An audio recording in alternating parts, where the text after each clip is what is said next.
It doesn't work. Oh, okay. So it's just slow. Okay, so it's just, so efficiency first is a cross-cutting thing. I'm not going to say anything new. You already heard most of the stuff, and I'm not going to show lots of numbers, so I won't be very techy. So it's a cross-cutting principle. So whenever we talk about energy efficiency and efficiency first, we should be aware that these are the same thing, and also they are not the same thing. So you see here the number of the legislative packages and the number of legislations, directives, which deal with efficiency, which is not on the list, the Fit for 55 and Repower EU, which also, affects many of these legislative things. What you have to know is that for the member states who actually has to implement efficiency first, this is not an easy task. And I was fortunate enough to read the NSCPs of many of the member states. And there was one thing, how do you implement efficiency first? And it was very clear that most of the member states, they had no idea how they implement it, even if they actually implement it. So because this project was about buildings, so let's talk about buildings. So we want to get to net zero by 2050. So what does that mean for buildings? There are two things, the key things. One is you have to reduce energy use, and this is from the previous presentation, and show you that there is significant reduction needed. But you also have to electrify the buildings, especially heating. Of course, EVs are also linked to the building, but they're not so inherent to the building. So you have to electrify. So what's needed from a regulatory point of view? First of all, you have to plan how to decommission the gas grids. And it's a bit unfortunate that the gas DSO participation is not here anymore. But I think this is something we cannot shy away from, that this is something we have to deal with. And it's a bit unfortunate because it's true that we have the assets there. It's not good to get rid of assets which are still operational. But if you want to decarbonize heating, I mean, you have to change the assets. So, but the complicated thing is, like, if you close the gas grids, you have to be able to move the energy consumption to the power grids. And it's not so easy, first of all, because you will have a much bigger use of the power grids with all the complications involved, not only in terms of what the peak would be, but also the different types of user you have and the number of the different users you will have in the power grid. So DSOs in the power sector will have a hard time, already having a hard time to deal with these consumers. And the other thing, it doesn't make sense to completely untargeted decommissioning of the gas grid, because just imagine that you live in a long street and you have, some houses which are electric only, and they switch, but you have still two which still have the gas, and you need the whole gas grid just to serve these two houses. What the consequence is that actually you will have much less users paying for the operation of the grid. So that will be very high cost for them. So it's socially and economically, it's not very wise. So it's the task of the regulator to actually plan the closure of the gas grid, like geographically. So it's going to be a very cumbersome process, but they are probably the one best positions to deal with that. So we already talked about, whether we want more energy efficiency or more renewables. And this is a controversy that comes up in all the discussions. And we already said, so there's nothing new here, that we need an optimal mix. So whenever we talk about energy efficiency, and that's also the way it's formulated at the European policy, you have to reduce XYZ% compared to the reference level, but it's also translated into absolute numbers in the renewable energy efficiency targets. But if you think about the power sector, you can't really say that we have to reduce the power usage, because at the same time, we will have completely new demand. So we will have electrification. So to talk about energy efficiency in the power sector, you cannot simply say that we have to consume less. It doesn't make sense. So The important thing is, of course, you have to find the optimal mix between supply options. And in this case, this is like fuel switch for heating of buildings, and demand side options, which is in this case, energy efficiency. But the tricky thing is that there is an important sequencing thing.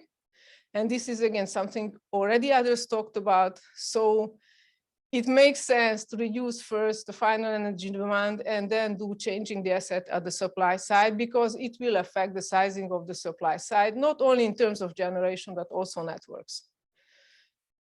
So in fact, we have to find the optimal mix between the two. And this is just an illustration of like collecting lots of studies of how to do heat supply decarbonization. What would be the share of a fuel switch, so electrification, and energy efficiency. And you can see that, well, people come up with different optimal mix. So this is just to illustrate that that's a valid question. So if we talk about the power sector and demand side resources, well, in the power sector, demand response is almost as important or sometimes more important than energy efficiency. So I will focus a bit on demand response. So what does it mean in the short term? We really need to have a new thinking. And this is, I'm sure everyone knows the duck curve, which means that the load shape will change a lot if you have more and more PVs. This is a forecast for France. And what does it mean? It means that the demand has to be much more responsive if we want to keep the cost down. So we have to move from a world where we forecasted demand and schedule supply, and we have to do the other way around. So in fact, we actually have to believe that we have both sides are flexible, and we have to exploit this flexibility both at the supply and the demand level. What does it mean on the long term? Well, long term we plan. And this is just one graph from the project, and I definitely will not discuss this. But on the bottom in the orange, these are the plans which are required at the European level in the power sector. So we have these 10-year development plans developed by ENTSO-E, which is like a long term. We had the European Resource Adequacy Assessment. We have the medium-term forecast. So we have lots of forecasts in the power sector in terms of infrastructure needed to serve the demand. And at the very end, at the national level, each TSO and DSO by European legislation biannually has to plan. So the big question is when they plan, how do they plan with the demand? And optimally, these plans are aligned. So let's have a look at this power infrastructure planning. So there are two key provisions how you can, how to say, make the demand, considered or play a role in infrastructure planning. And the first one is, and this is already in European legislation, in the Electricity Directive and the regulation, that there are some provisions that TSOs and DSOs has to comply with. And this is a very good thing that it's already at the EU legislation. So basically you have to consider DERs, distributed energy resources, which are also storage, also demand, and also distributed generation. And this is very important because 80% of new generation will be at the distribution level, not at the transmission level in the future. So these are provisions which are the sticks, but there are also carrots. And you have to have some incentives for these regulated companies to think in new ways. And some of these companies, they actually do in some of these countries. But just think about the number of DSOs we have in Europe, in Germany, 900. So it will affect many, many, many actors in Europe. So you need to give right incentives to these companies. And if we talk about efficiency first, there are many, many goals these companies need to pursue. But one is to consider, in the US jargon, non-wire solutions. And this is already something we heard about, the French TSO, that this is something they already consider. But I have to tell you, it's not a general practice. Not all the TSOs do it. and not the DSOs. So this needs to be the default. So these are the carrots. So let's have a look at the utility provisions. So there needs to be rules that they actually consider demand side. And these rules are in the EU legislation. If we have a look at the business as usual, and let's say the energy efficiency first scenario, the difference is that in the past, TSOs and DSOs forecasted peak load, and they used the fit and forget approach. So if you have one additional kilowatt or megawatt load, then you make sure that you increase the capacity of the grid. Now, there is a need to consider whether actually you have to increase the peak or not, or if there any way to shave the peaks. The other thing which seems to be less important, but in fact it is important, is that, well, development plans, I'm from Hungary, so the development plans in Hungary of the DSOs, they are not public. You know, the numbers are, you know, they are black. And also, you know, if you are a regulator, I always wondered how the regulator can actually know what the DSO submits, that I want to build this substation, this cable, whether it's actually needed or not. So there is a huge information asymmetry between the regulator, even if it's like the most competent regulator, and the DSOs. So I think there is a need for much greater transparency. And there are good practices in Europe and also good practices in the US. So in the US, some utilities actually have these maps, very, very high resolution maps showing the hosting capacities. So if I want to have a new generation unit or a big demand somewhere, a big load, I know very well if where the network can host this capacity. So these some of the barriers. I'm not gonna go through all of them, but this is transparency problem, and it's the national regulator who has to deal with that. Lots of talks has been done on the coordination between the TSOs and the DSOs. And again, this is a new issue. These were completely different worlds before, not completely, but largely different worlds. But with flexibility, whatever is going to happen at the distribution level will have an impact on the transmission level. And although there has been a lot of talk, I don't really know best case examples where this coordination works very well. On the implementation level, I just mentioned one, is that often the network companies have doubts about the reliability of demand flexibility. And this is very natural. This is something new. They don't have a long experience with. So if I'm a network company, why would I deal with something which is, I feel risky, and maybe it is risky, if I can do it simply, you know, building something new, extend the capacity of the network. So this is a problem, implementation problem, and I will talk about the solution for that later on. So something about the carrots. So how can you bring these network companies on board? And always remember that these are regulated entities. So these are not someone, you know, working on the free market. So the best thing to do to provide carrots is to give money. And this will be, again, an issue which has been discussed for 10 years in various discussion forums, and not a lot has happened in Europe so far. So in the business of usual, most network companies have an incentive to invest because they earn a regulated return on the capital expenses. And this is a very, very strong incentive. And even though most of these companies, they are not incentivized to deliver more and more energy because they have a revenue cap, they have an eligible cost, and if they save, then they can keep the money, so they are incentivized to operate more and more efficient. But this idea of distinction between capital expenditure and operational expenditure is still there in most of the countries. So what if you want to deal with demand solutions and integrate them, which are less CapEx heavy and more OpEx heavy, then you have to deal with this barrier and get rid of it. The other one is that you can go beyond this problem. So you have, this is the number one problem. The number two problem is, or the solution is that if you want a DSO or a TSO to reach a goal, which is like something we agreed on the social level. For example, in one country, we still have, in Hungary, we still have very low smart meter rollout. There are various reasons for that.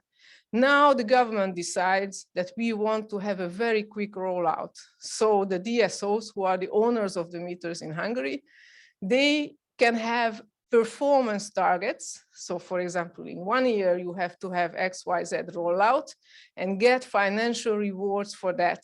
And if they don't comply, they get financial penalties. This is called performance-based regulation. In most of the countries, there are some traces of that because in the revenue cap systems, most of the countries have these performance targets for security of supply. So the SAIDI and SAIFI metrics, but not beyond that. And this can be extended to many, many, many other goals related to the decarbonization. So this is something I already discussed. I just want to draw your attention to this pyramid. So this is something the NRAs should do. First of all, to find out what are the goals they want to reach with the network companies. Here, one example, improve service quality. And then, you know, from that on, try to go down to the metrics. Because if you want to have financial rewards and penalties, then you must have something, a metrics you can measure. There is last thing about the risk-averse regulators. It's not only network companies who are risk-averse, but regulators are also very risk-averse, because if things go well, no one will, you know, tell them you are so great. That's the default. But if things go wrong, then they will be politically accountable most of the time. So probably a good solution would be to have a performance-based regulation for the regulators as well. And this is my conclusion side. This shows that consumers, we have to look at them as power system resources. And this is going much more beyond just shaving the peaks, but from years ahead, you can incentivize energy efficiency and behavioral change. So this is a time dimension. That's what we call the shape. You can shift, let's say the most important one, within days. Of course, you can do shedding, and that was originally the most important use of demand resources. If scarce or tight situations occur in the power sector, then you shed because of contingency reasons. And the last one, which is not used so much, that demand resources, for example, water heaters, can use for frequency regulation at the second level. So in a very, very, very short time frame. Thank you very much.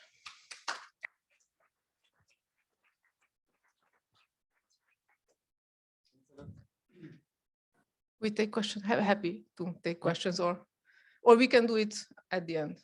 No, we can take a few questions now. If there is any. Yeah,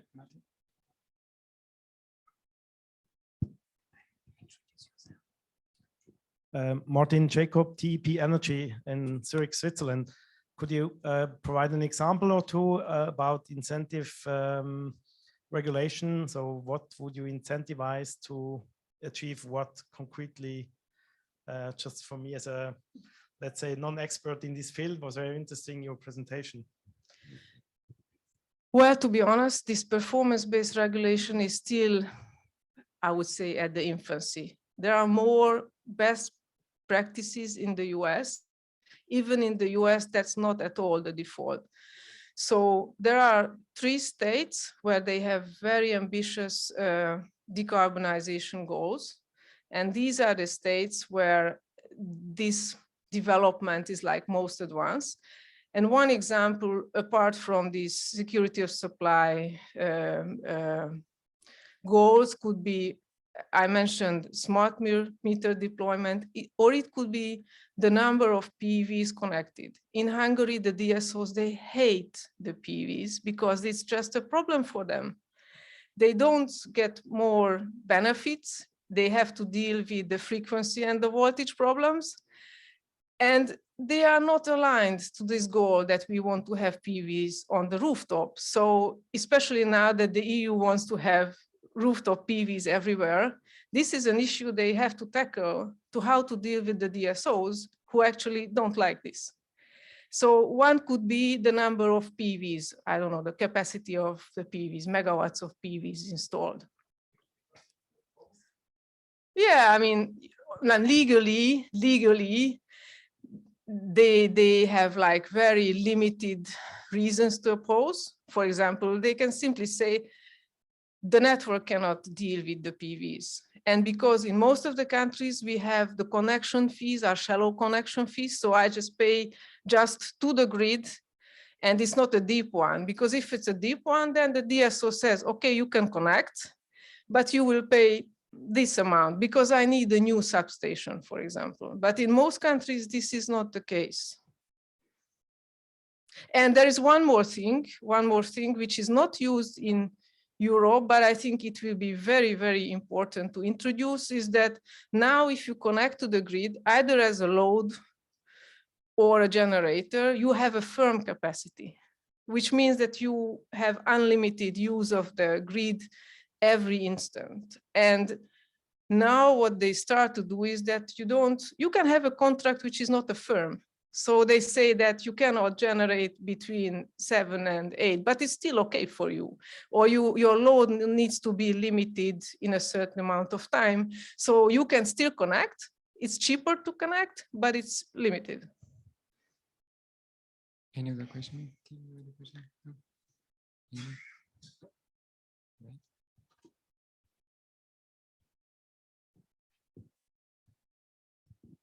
Hi, I'm Brian Matheson from Aalborg University. I was wondering, so what do you think we could do to sort of hinder these household batteries?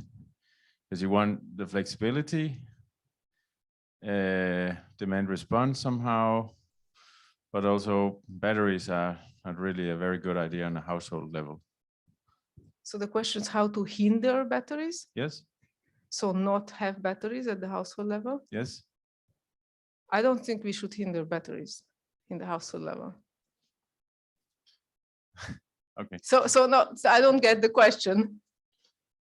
So batteries at a household level is really there's many reasons for why it's a bad idea. First of all, it's the most expensive storage option you can imagine.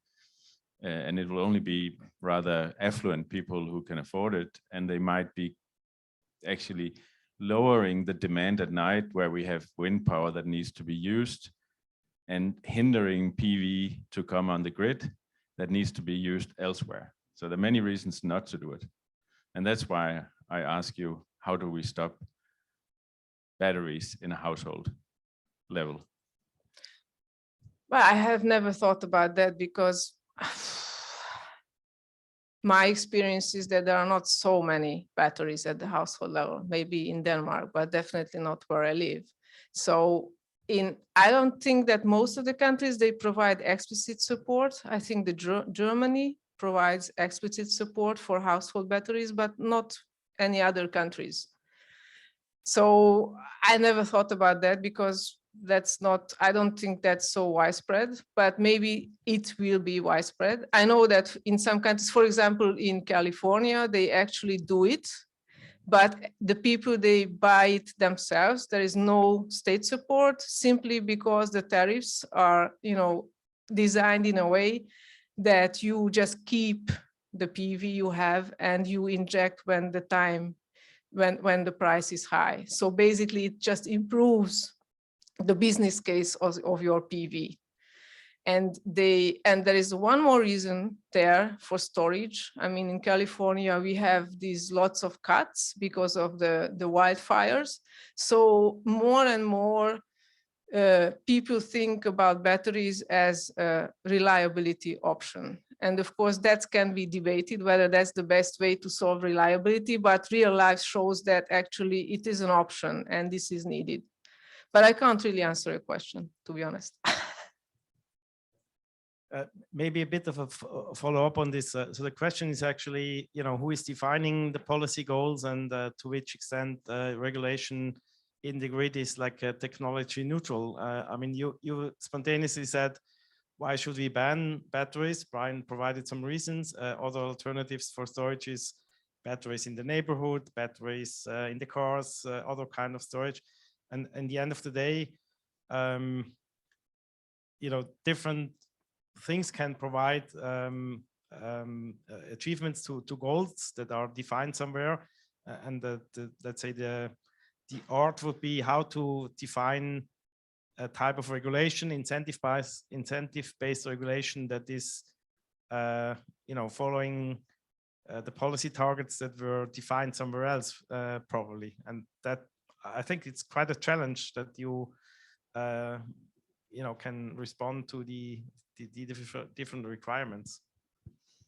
Well, I think the challenge is, and this is particular in Europe, is that you have different leverage on those companies which are regulated. So this performance-based regulation is usually in the US is vertically integrated utilities. In Europe is just the network companies.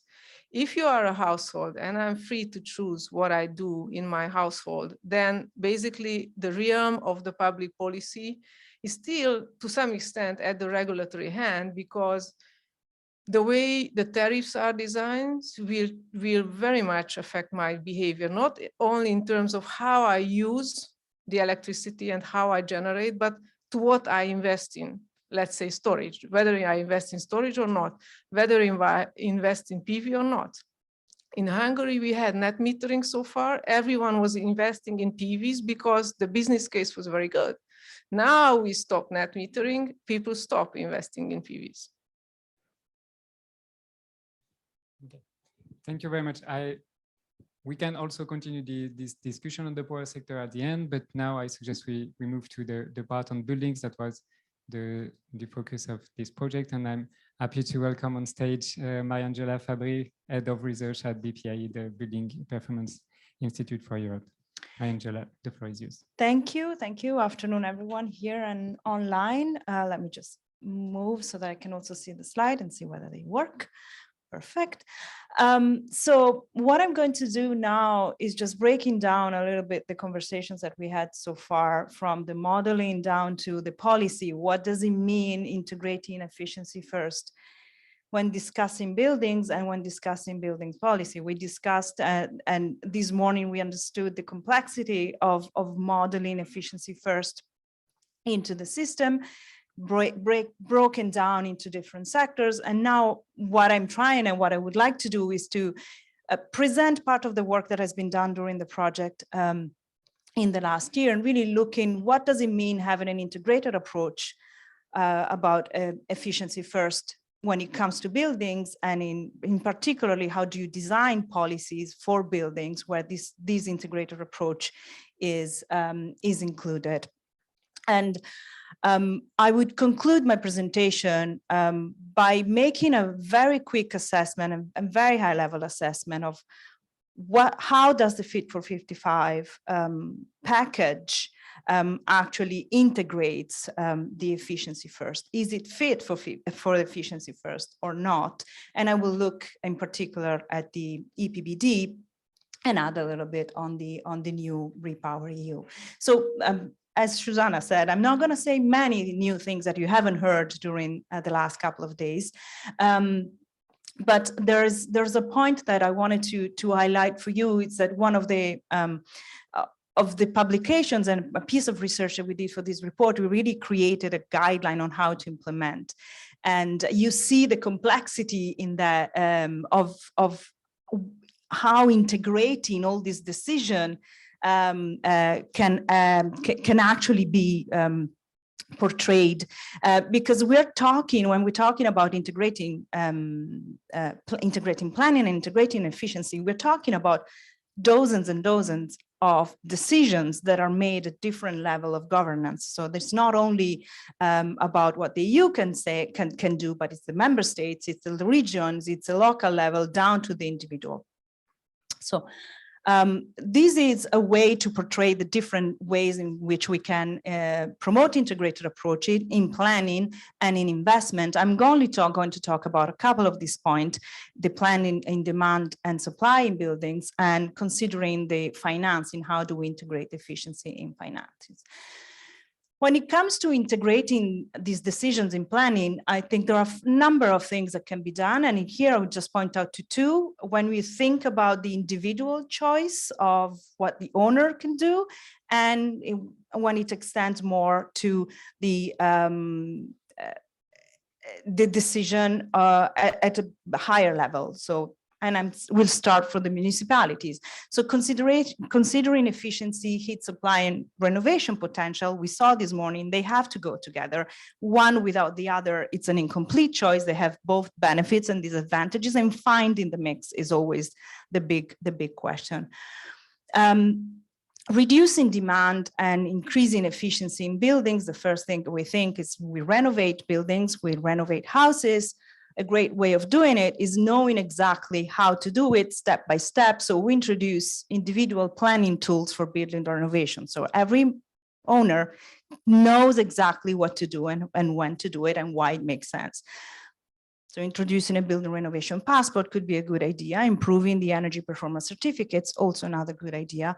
But at the same time, as we heard this morning, we reduce the demand, it has impact on the supply and vice versa. So we need to also make sure that we understand how the environment in which our building operates works and what are the decisions that are relevant for those in the same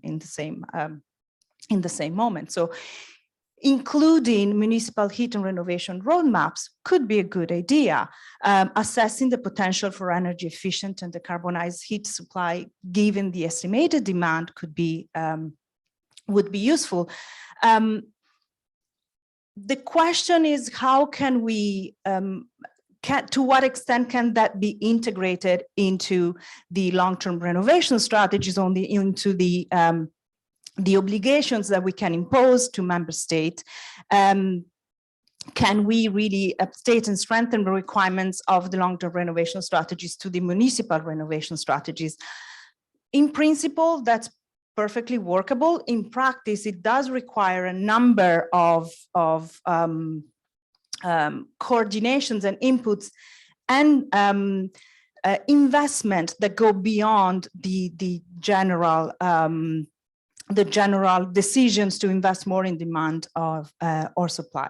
So integrating the energy planning between already in a city, a building, and what is demanded and required in terms of the ability of and the need of the municipality and their heating plan, it's already an area where integrating efficiency first is possible, but could be considered and could be challenging. When we move into investment decisions, and again, we've heard it, there are a number of things that can be done. Integrating the efficiency first principle in public financing, or integrating it in the end user investment decisions. And in both situations, that can be done in a number of ways. Integrating the principle into EU funding stream, that can be done at higher level.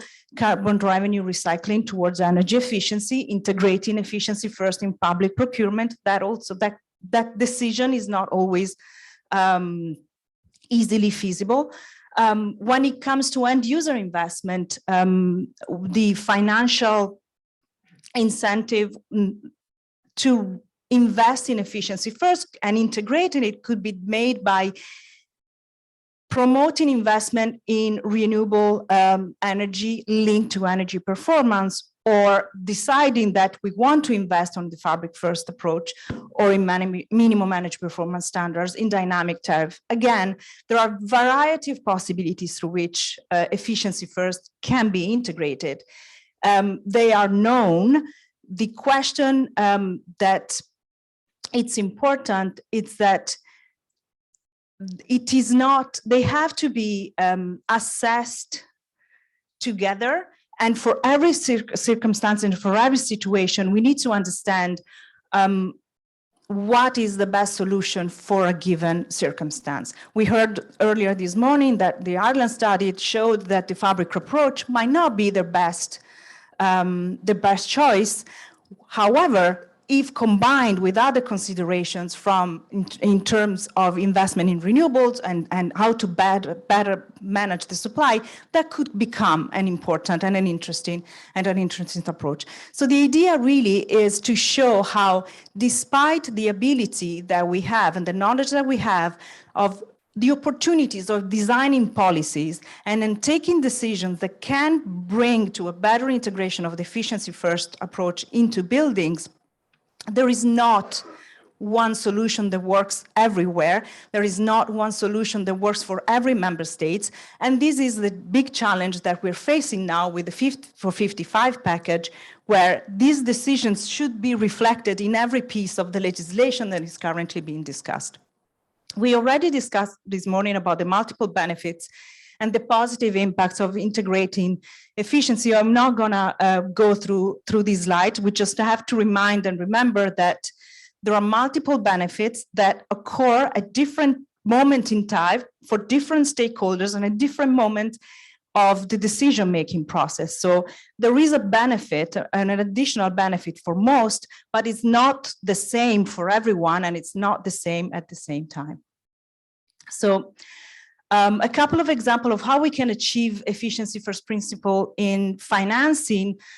When we look at the combination of financial incentives for renewable and energy performance, we could think about an incentive, financial scheme that link the installation of a renewable, for example, or heat pump to the improvement of the performance of the building. So it's not either or, it's done together, and it's done considering the impact that these two approaches have together. If we look at the fabric first approach, a policy design that is discussed very often is maximizing the performance of the components of the materials of the building first and foremost, before doing anything else. In addition to that, there are policy decisions on how do we design and in which point we decide to apply the efficiency first. There are a number of cost-cutting approaches and complementary measures that need to be taken into account. They are part of the reality of whether a decision is made or not.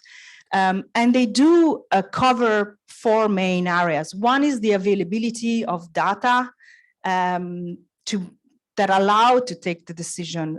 We heard this morning, I think this is the ENER data project, how different municipalities use the information and the data that was available to them from different meaning, but it is important and it's necessary to have that information. The second point is the institutional capacity of taking the decision and operating, and for the institution at different level of governance to actually understand, take decision, and have enough staff that is able to follow that up. And it's also something that we've heard earlier. The third point is informing and empowering the consumer in a world where we promote prosumer and energy communities. That knowledge and that empowerment and the ability to understand what is possible and what is feasible beyond the business model. It's really a matter of understanding that something is available to them, certain options are available to them even before deciding what is the best option. It's an investment that, and it's an approach that is necessary. And the last one, it's overcoming the silo thinking that we all know and face. And I think also in the conversations that we had this morning, there was a lot of exchanges about, how do we make certain decisions and why do we decide to look more at certain options rather than others in an attempt to do to have a systematic approach that clearly shows that this thinking is breaking out of the silos thinking is challenging, because we create more complexity to a system that is, and to a situation that is already complex. Is Fit for 55 fit for energy efficiency first? I will not go too much into details into this, but the main message is that there is an improvement towards what we have, towards even the clean energy package that was adopted 4 years ago. There are certain elements across the different pieces of legislation, the EED, the Renewable Energy Directive, the Energy Performance of Building Directive, and the Eco-Design Directive, that really shows the intent, at least, to approach efficiency first and to get closer to an integrated approach, but it's still not to the level that might be required, because as we saw, there are many elements that need to be taken into account at the same time. And there are a few elements that have been identified and already addressed through the proposals, but we will probably have to make sure that these elements are reinforced and strengthened during the negotiations and not traded against each other when member states and parliament will have to find a compromise on this point. The only thing that I wanted to say about the Fit for 55 is related to the EPBD, where we see in the provisions a good basis for improving the renovation ecosystems. There are provisions that touch upon planning, financing, better information and advisory tool, but the efficiency first principle as such in the current proposal is mentioned a couple of times only, and it's not really properly reflected in all of these provisions. And it's like these provisions contribute to efficiency first, but almost as a unintended consequences that not by design. And the introduction of minimum variable performance standards that could be seen as the strongest and most relevant element when it comes to efficiency first for buildings has a very short life. There is nothing foreseen after 2030 and 2033 for public and non-public buildings, and does not foresee a dynamic upgrade of the buildings, which would be necessary if we really wanted to make sure that we continue to accompany the application of efficiency in buildings versus the rollout of renewable energy. The REPowerEU and the EU-SAVE plan that was published 2 weeks ago, I think it's the 18th of May, tries to add a number of to address, I would say, the main point of the conversations that was happening about what do we do? Do we invest more in supply, or we decrease the demand first? In reality, while energy savings are promoted as the first and most important element in the latest communication, when it comes to the measures that are proposed, it doesn't seem to follow through. And the biggest wish that the European Commission has expressed is that the legislator will be more ambitious when it comes to negotiating the fifth for 55. What is really clear is that it seems to be easier to promote renewable energy and a rollout of renewable energy through the solar initiative, which is a very welcome solution, but it doesn't seem to be able to address the need to really integrate that with a constant lowering of and with an investment in lowering the demand first. What I want to show here, and this is my last slide, is something that we published 2 days before the REPowerEU, as BPIE is not part of the efficiency first.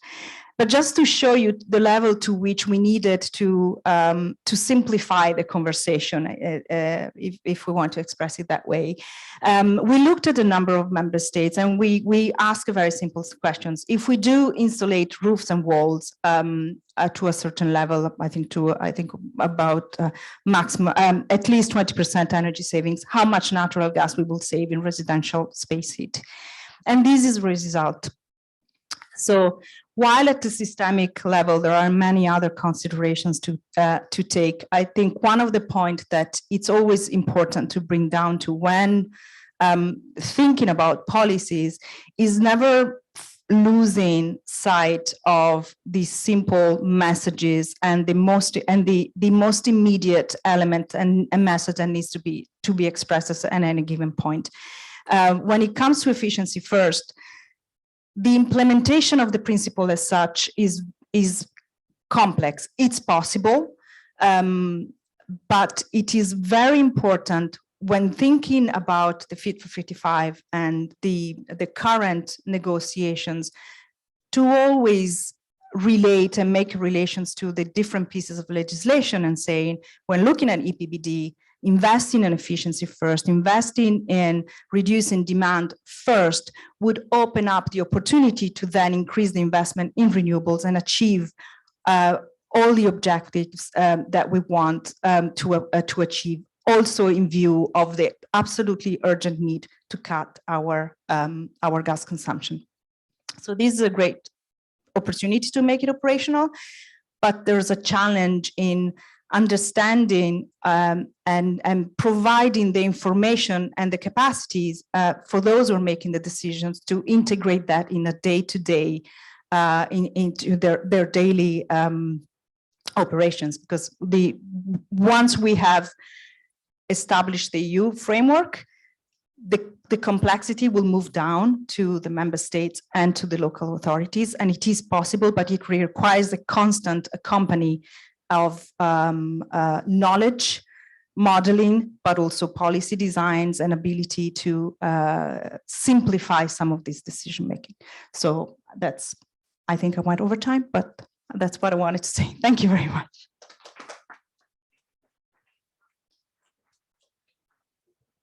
Are there any comments or reaction or questions from the audience or from online? I guess no, not from online yet. Anyone want to make further suggestions or anything unclear in the presentation? Yeah.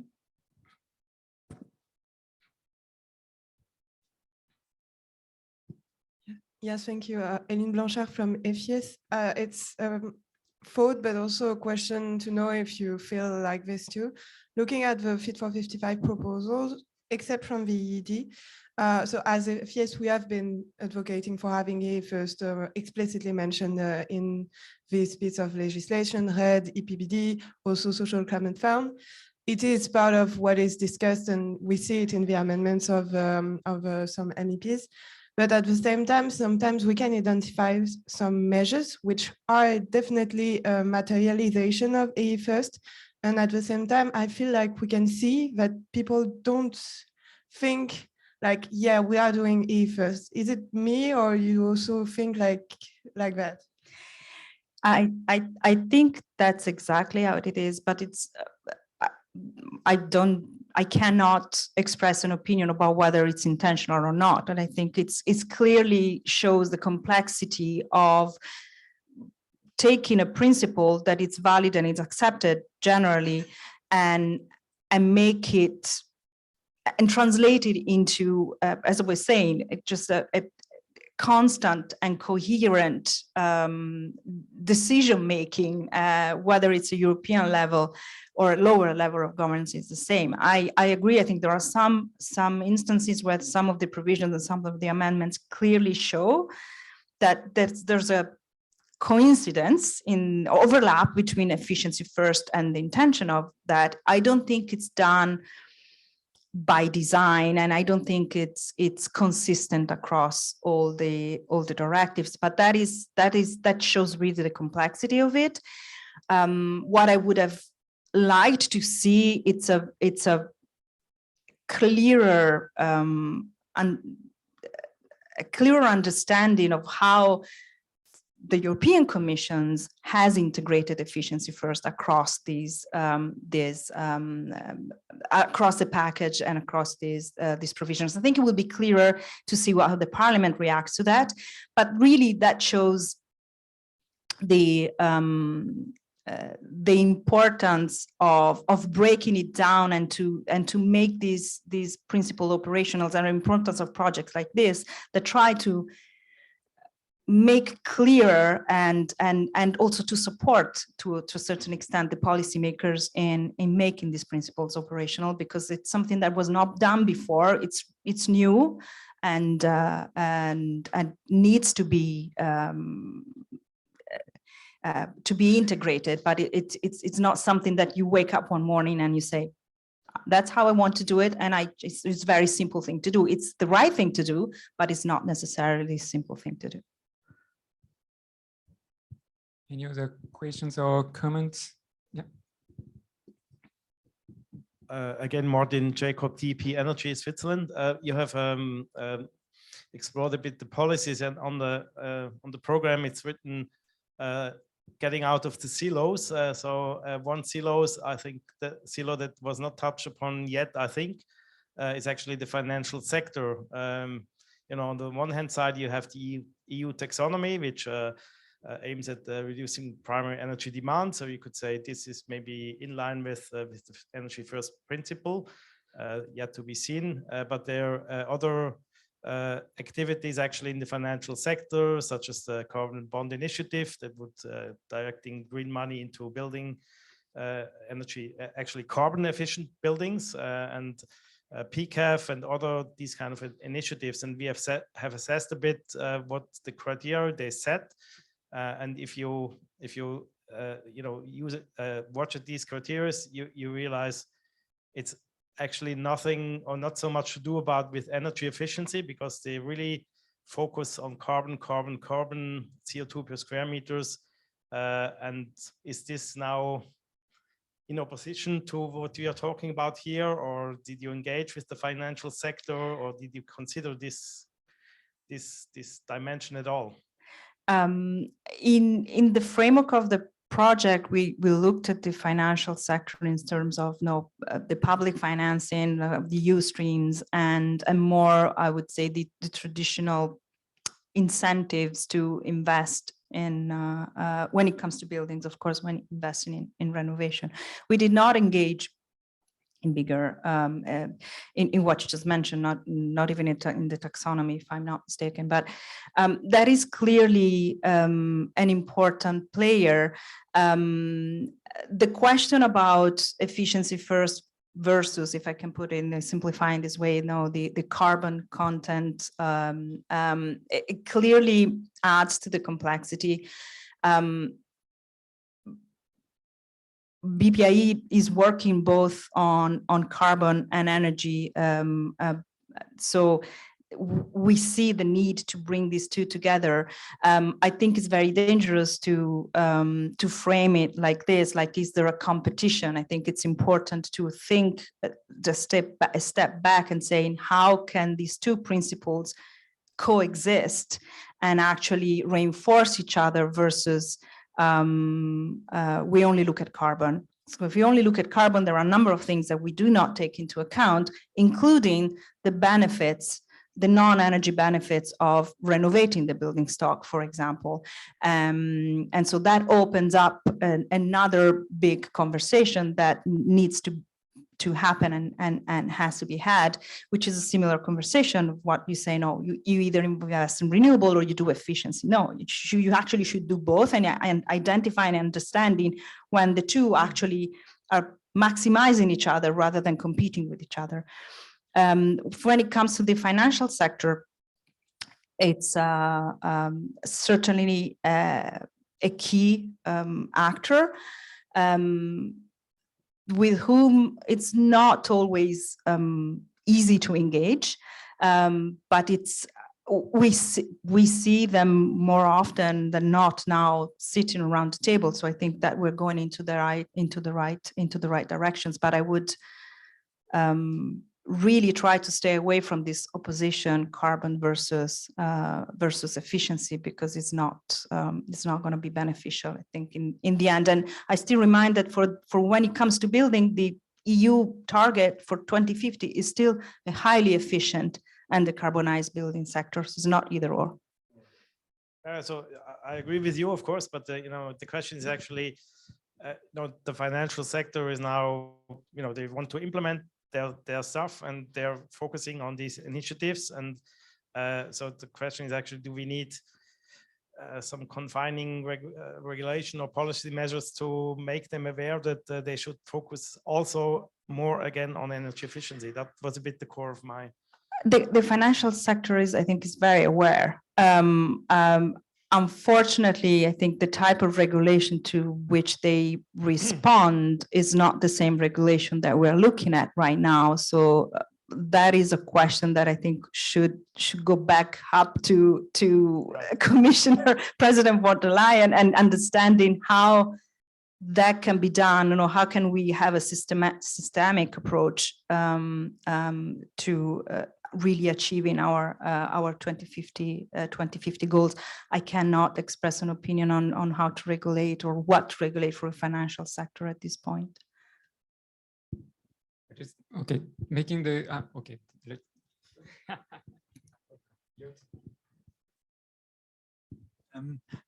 Thank you for the presentation. You talked about the municipal level and the heating sector. What would be the incentives for municipalities who are responsible for providing heat partly? What are the incentives for them to go in that direction? And if they want to go in that direction to reduce demand, what would be the levers they have at their hand to be active and to do this trade-off which you presented? Full disclosure, I'm not an expert of municipal competences. I think the importance of the municipalities in this case, and if there's anyone in the project that has a specific answer to that, please let me know. But it's the fact that the municipalities are now required to do a lot of things. And if we also think about the idea of having prosumers and energy communities, it all happens on their territory, and making sure that they can respond to those needs. It's essential in terms of what are the incentives for them to do it from a regulatory perspective. What could be the carrots and the sticks? I cannot answer, because that's not a part of the research that that I did. I don't know, Jean Sébastien, if we have some specific inputs in some of our publications of this. No, not directly, but okay, maybe Blazis will add on that there will be So indeed, the municipalities are not obliged in practical to do anything. Just the thing is, what they could do, though, is that within their SECAPs from now on, there could be clauses, if the Covenant of Mayors would be active on that, for instance, to undertake the energy efficiency first practice, at least sort of an exercise showing how they develop their plans. More important is the regions. The regions have more authority, and the regional governments have more authority because they're sometimes also the ones who give the authorizations for passing grids, lines, pipes, whatever, from their territories.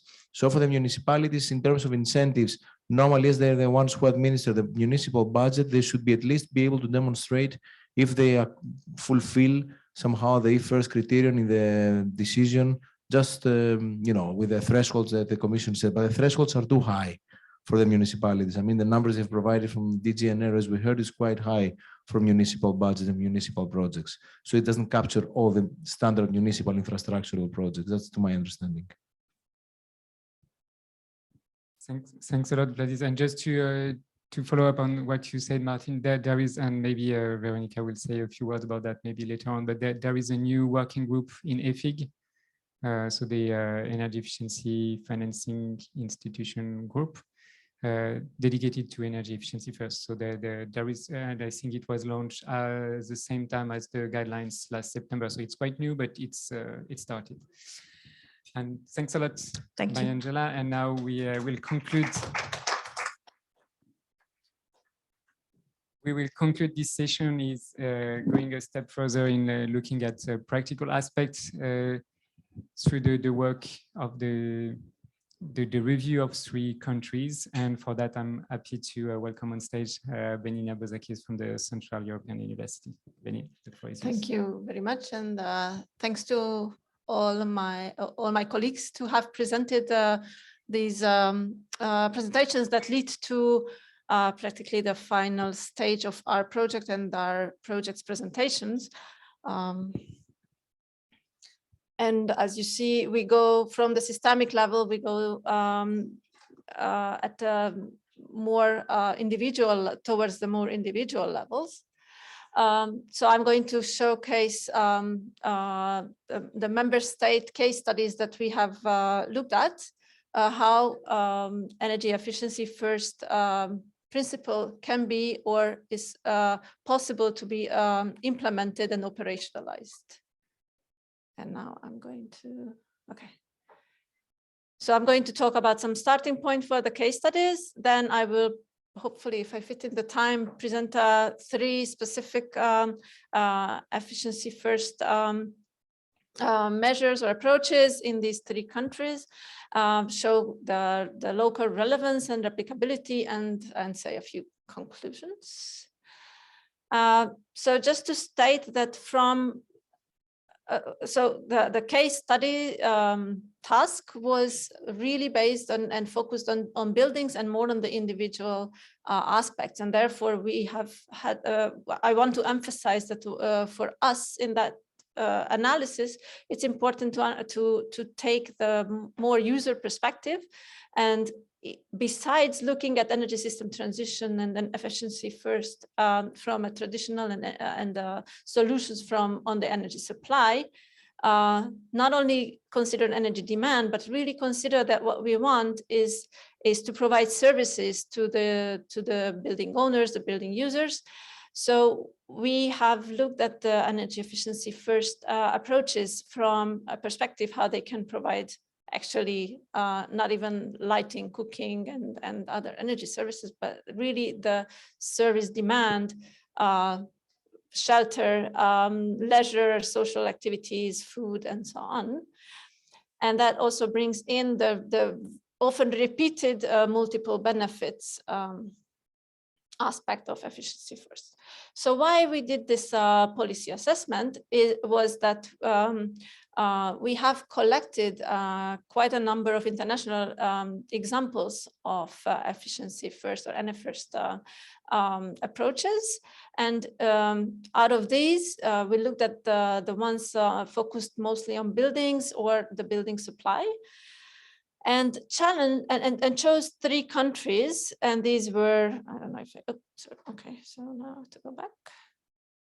So we chose 3 countries, Hungary, Germany, and Spain, to kind of test case how the internationally identified approaches can be or have already been applied in these countries, even though, as I think Zsuzsa said it, that maybe they do it, but they are not aware of it. So we did have some interesting conversations. We identified policy approaches and assessed them, either because they have already been partially or totally implemented, or because there is interest or there is potential interest, or we thought that there could be place for these approaches to play a role in the national or the regional policy making or implementation. And for this, we looked at the barriers, the relevance, the design of the approaches.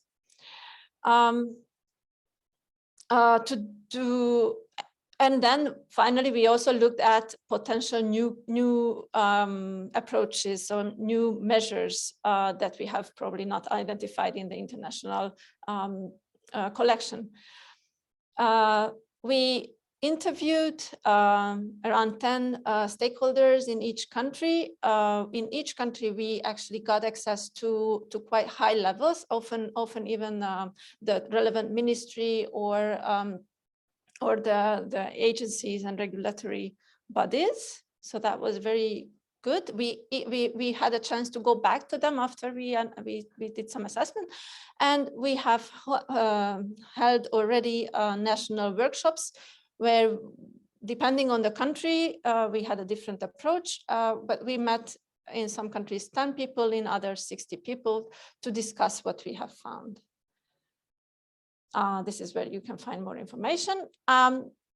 I just chose a few of the long list of international examples that we specifically assessed in the countries, and I also separated them according to how they work: the sticks, carrots, and trampolines, as well as emphasizing that we looked at mostly the building level, but also at the energy system level if they were related to buildings. And I brought 3 examples for today, and we have already talked about some of them, so I will not talk about all of them in details, but we focus in this presentation on how they are or can be implemented in these 3 countries. So the first one is optimizing energy performance of buildings through passive or close to passive, or at least NZEB building codes. And this is an example from Brussels. Of course, it exists also in other places, but we use the Brussels example of the passive house law, the so-called PEB regulation. Probably almost all of you know it, which is a very interesting policy package. So I will have a policy package conclusion on that. The fabric first approach, which we have already heard several times, and also the criticism about it. And then the building logbook, which Mariangiola also mentioned. It's a more detailed information and more updated information about the building performance and possible measures. So as I'm sure many of you or all of you know, there is this close to passive level standard in Brussels, which did not come out of the air. It's a result of a long process, starting from integrating insulation requirements in thermal regulations in 2002, then measures on public buildings as demonstration sites, which was followed by a competitive subsidy scheme for exemplary buildings across Brussels regions, which prepared the market, which was combined with training for suppliers, which was combined with information to potential applicants and technical assistance for application. And therefore, both the demand side of renovation and the supply side was developing during these years. This also meant a complex planning of buildings or building pools, including both insulation and efficiency improvements and supply side solutions or heating solutions. And then during this process, code was designed. So realizing that the cost of an upgraded building, energy efficient building, and cost of a simple renovation was very close or even equal. The new building code was introduced for new construction and then renovation. So we asked around in Germany, in Spain, and Hungary how this ambitious building code could be introduced.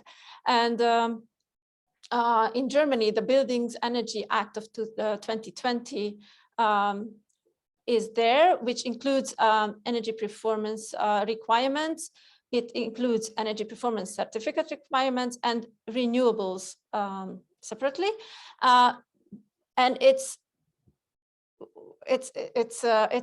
ambitious, but could be still even more ambitious. And 2022 is the year when it will be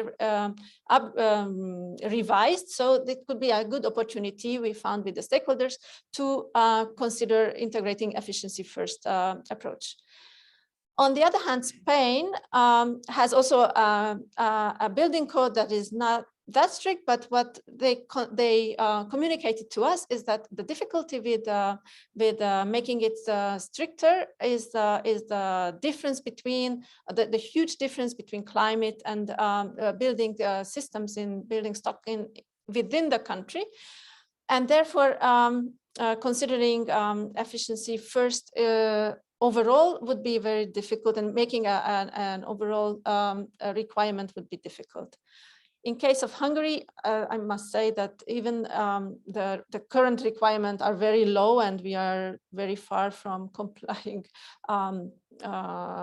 passive level. And it seems that there is no first political commitment. Second, a lot of extra measures are missing, and I will mention that. Mariangiola also mentioned that. What is needed to actually implement this is not only the regulation, but also a database, a proper monitoring and data management system, ways to integrate costs and benefits of different impacts into the minimum requirements, to align these requirements with the national different targets, and then a system of making sure in general the demand side and supply side options are considered. So just integrating it into the building codes in Hungary, for instance, that would not make sure that it's implemented. The fabric first approach, as we have heard, is exemplified by the Irish approach, and it means that before giving out or granting subsidies for renewables or heat pumps, they need to the building owners need to also upgrade their buildings to a certain level, and this has been as we have heard, and I'm not going to talk about this too much now because we have heard that this has been going on, and it really puts a lot of burden on either on the grantees or the subsidy providers. Yet, what I didn't hear from the previous presentations is that actually, if we consider very strictly the multiple benefits, then it still might be beneficial. So I'm going to skip this. In Germany, there have been the KfW programs linked to the Efficient House label to combine these requirements. But they experience the same thing as in Ireland, that a lower uptake of the grant was seen as soon as the more strict expectations were introduced. And therefore, some skepticism was expressed from the side of the stakeholders. In Spain, there are two key grants that are susceptible for efficiency first integration. The housing rehabilitation program for economic and social recovery in residential environments is one very big program where so far efficiency first is not seen to be interesting. On the other hand, the PREE program is focused on more complex renovations, so that it includes an assessment of the buildings from a more systemic level, and that therefore an efficiency first requirement can be integrated. In Hungary, there have been a number of specific grants, mostly on renewables or supply side solutions. And these grants are very rarely and properly monitored. So that means a difficulty to then base a grant on the result of the renovation. So to make it to make Fabric First implementation and combination with efficiency first proper, it's the question is how the requirements can be integrated into these grant and loan instruments. There is a need for additional measures, as I have shown, that it's not simply putting a requirement into the grant is probably not enough, especially for residential buildings, but also for other buildings, because they need more effort to prepare for a grant, and therefore some additional measures that were already mentioned by Mariangiola as well, advisory or campaign, a one-stop shop of other training measures, information measures are necessary to make this actually operationalized. There are challenges because of the complication, increased complication, and because of the monitoring and data collection needed that needs capacity and methodology. On the other hand, I'm not going to go into the benefits of actually using that. I will skip this because our time is running and go to the kind of new approaches that we have heard from this exercise and from the stakeholders. Besides some of these approaches that we have listed, and we have had a lot of discussion internally what actually can be considered as efficiency first approaches, but our stakeholders did give some ideas, even though they might not be properly implemented yet in the countries, but they were ideas to be implemented and used as efficiency first compliance mechanisms. I already mentioned, for instance, I would going in the energy system. So I didn't talk about this. This was mentioned in all countries. A body, probably in the government, that actually ensures this integration, because the problem is, as we already said, the collaboration and cooperation need across different, often very differently interested decision-making and policy-making bodies. And if there was one group who would make sure that this cooperation is happening, that could happen. On the other hand, this includes an additional layer of administration, which then makes it more complicated. Auctions, as they work for renewables, could be combined with efficiency first. It's an idea. We have heard about energy communities today, and I would like to mention just advice and one-stop shop and any other way of technical assistance that helps implementation. So what we can see from just these 3 member states and a few examples is that the member states do see a benefit, but it seems very, very far away from them. So what we have already said is that maybe they are doing a few things. They have ideas on what kind of measures could be used for that or that fit into this, but they don't see the systemic solution or even need to put it in front of their whole decision-making process.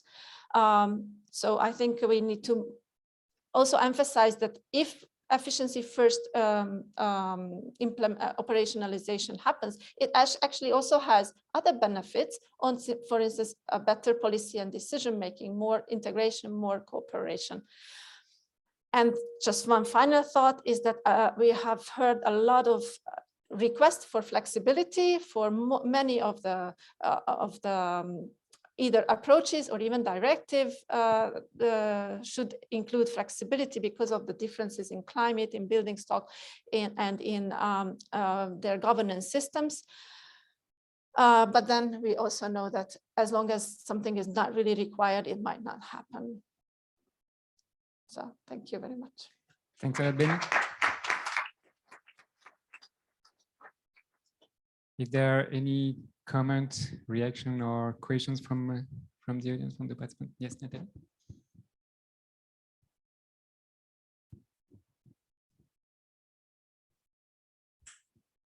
Yes, hello, my name is Nathalie Clicquot. I'm from the European Executive Agency for Climate, Infrastructure and Environment.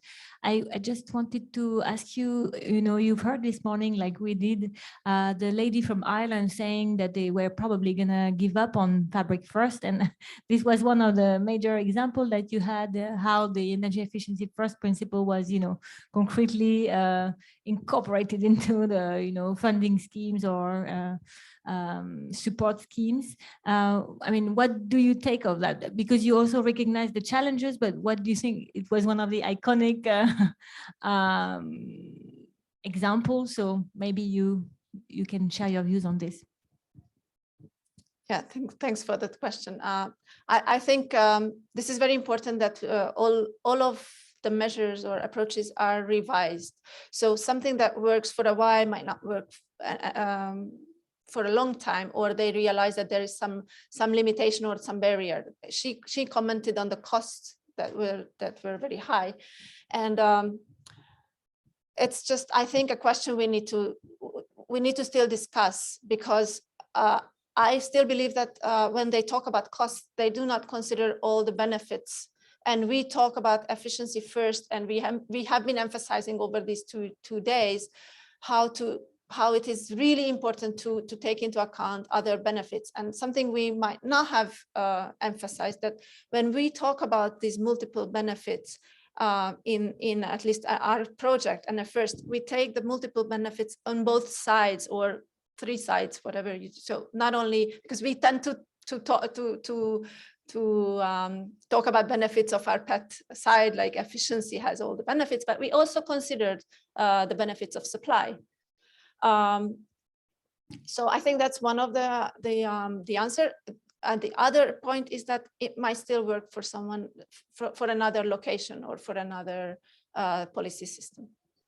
Any other questions or comments?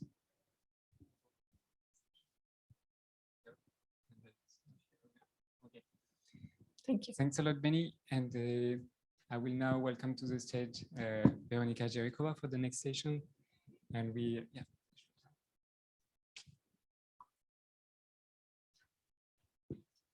thanks for joining us and for attending the 2 days. I guess that's a busy time at the Commission, so we really appreciate that you attended the summit.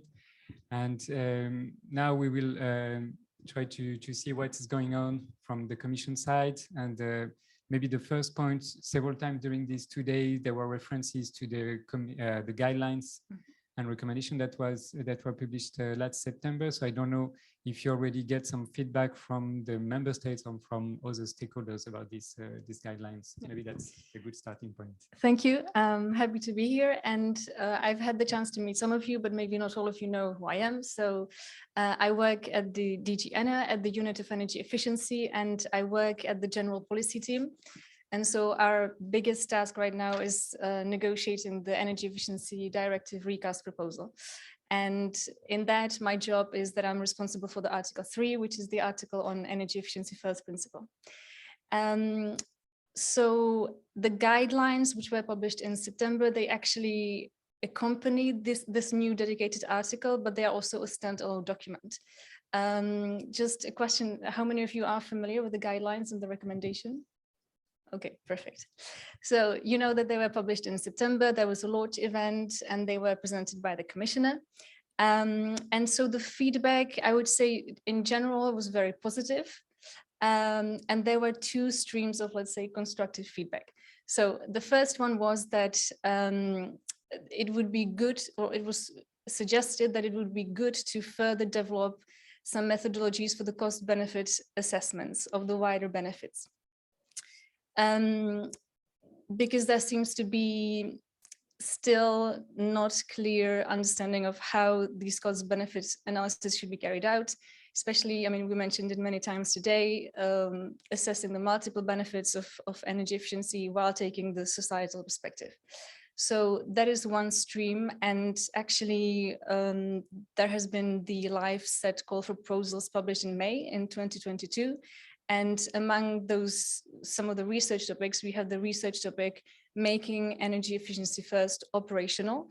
And this research actually, the proposal for this research topic actually responds to this feedback, because the aim of this research topic would be to build on some of the projects which were financed under Horizon 2020. So ENEFIRST, synergies, you know, some of you are the representatives of these research projects. And so the deliverables would be to update or develop new methodologies for these cost-benefit analysis, to show some best examples or maybe pilot projects where energy efficiency first has been implemented, and also to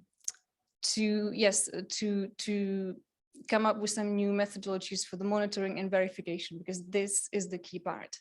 So that was one stream of the feedback. The second one was a call for us to develop sector-specific guidelines, because you know that in the existing guidelines, there are 3 parts, and the third part actually looks at some sectors, be it energy sectors, but also non-energy sectors which have impact on energy consumption. So we look at buildings, we look at water, we look at financial sector, ICT, and so, but still this part is quite brief. So again, we are responding to this feedback, and we will be launching a call for a new study, which would be, I think, launched in the summer or autumn. And the aim of this study would be to develop sector-specific guidelines. So that's for the feedback. Yeah, that's quite interesting, and also to see that there will be some kind of follow-up on the research. I mean, going from the research to more policy advice or guidelines. And another, let's say, policy framework or update that was frequently mentioned over the 2 days, obviously, that's the Fit for 55 package. So we have heard many suggestions from the 2 projects, and also from different participants, stakeholders. But what about the Commission point of view? That what are you expecting, or as you are also leading this topic at the ENER, what are the central pieces for you in this, in what is currently on the table for the negotiations? Yes, so in the ED recast proposal, as you know, we have the new dedicated article, which for the first time actually provides legal basis for the energy efficiency first principle. And it's important because we have the definition in the governance regulation, where member states were required to take into consideration this principle in their NECPs. Now, when we analyzed the NECPs, we realized that there was not much on energy efficiency first. Now, we don't know the reasons. We hope that it's not bad will, but it might be because there's lack of understanding. But, you know, so we had 2018 governance regulation, not much happened in NECPs. The current EED, it states already in Article 1 that it contributes to energy efficiency first principle, but there was not much concrete mechanisms. So in that way, the new proposal of this new article aims to respond at that, because in the requirements, we require concrete things for member states. And there is this third part, which is very important, and that is the monitoring and verification. So one of the proposed requirements for member states would be to identify a relevant authority, which will have to monitor the application of the principle. So I think, I mean, the way this article was designed was to make sure that we have some concrete requirements, but that there are also robust monitoring and verification requirements. And the guidelines should actually help with that. So I think, you know, throughout these 2 days of the conference, we talked about the fact that there is need for implementation. And in that, monitoring and verification is very important. So that's why this is an important part of the article, and member states will also have to, in their NECPs, report on how the principle has been taken into account. So I think the Fit for 55, there is really potential, because we have concrete requirements and we have the monitoring and verification obligations. Thanks. Well, that's a clear message. I don't know, maybe we will get some reaction then from the room about having a new monitoring body. What does it mean? Should it be something new, or should be? But actually, there is no need to create a new body, Yeah, that's because that's it would be exactly to identify an yeah. existing. But we, as Benny said, we have discussed with a few countries, and we already see that this particular point raised some questions within the countries whether they should create a new body or have a new body. But maybe that's something we can discuss later in the discussion, and also maybe there can be a reaction from the audience on that. The next questions were about the further developments, either at the Commission side and or what you are expecting as new developments, maybe from the member states or other stakeholders. You already mentioned the new plan to have sectoral guidelines. Are there other things that you have already in mind, or that would be coming up soon? So we briefly touched upon it in the financial sector. There is the new EFIG working group, which was launched in autumn last year in November. And basically there are two subgroups which studies the current practices in the financial sector, how the energy efficiency first principle and, in general, sustainability is taken into account in financial decisions. And they will also study the potential that there is. And they are set to publish recommendations by 2023. So, the Commission is aware of the potential that there is in the financial sector. So that's one stream. I already mentioned the sector-specific guidelines, the new call in the Life Set 2022 on the cost-benefit analysis. Of course, we have the guidelines, but they were published already. It's been 9 months. So it's a big milestone, but the Commission might also revise these guidelines based on new experience, new data.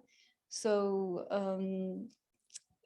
it was published in 2021, now it's already 2022, and also based on the outcome of the negotiations, because the EED recast proposal was discussed on the Slovenian presidency. Now the French presidency is aiming at reaching a general approach by the end of June.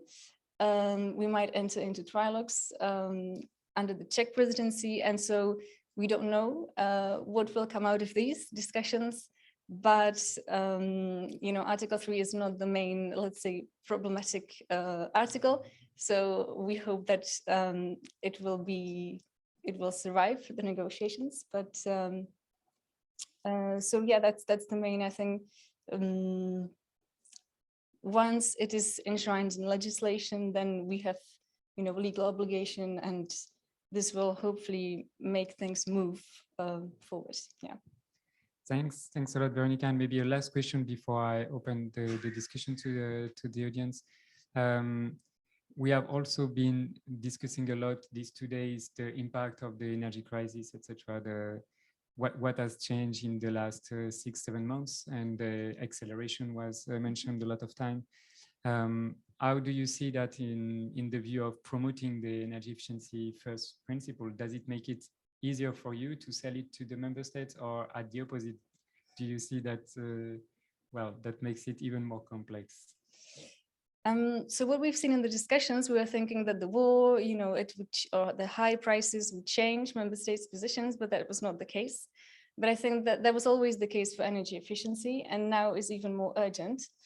In a way, it makes our case easier because, we are arguing the way the principle is defined is to take into account the multiple benefits.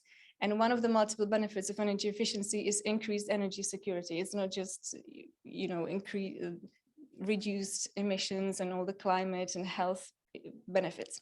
So I think, yeah, we have another argument to say, let's go for energy efficiency because it will increase our energy security. And I would just say that we have the analysis, which shows that if we implemented the Fit for 55, the full implementation of all the proposals, would lead to a reduction of annual reduction of gas by 30%, which would mean by 2030, 100 BCM.